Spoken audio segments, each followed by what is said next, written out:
Magandang araw sa inyo lahat. Ngayon po ay Sunday. Welcome to our prayer and exhortation. Tayo po ay manalangin. O aming Ama, ang biyaya ng kaligtasan ay dumating sa pamilyang Pilipino sa pangalan ni Jesus. Amen. Well, let's proceed to Philippians chapter 4 and verse 7. And the peace of God which passeth all understanding shall keep your hearts and mind through Jesus Christ.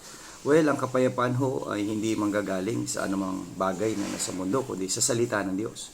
Kaya kung gusto nating meron tayong kapayapaan sa isip, bumalik tayo doon sa salita ng Diyos na nagbibigay ng kaunawaan, nagbibigay sa atin ng tamang kaisipan at maayos na relasyon sa Diyos.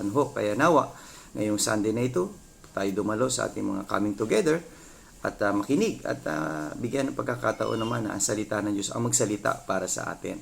At ang mga aral, mga turo ay ating isabuhay.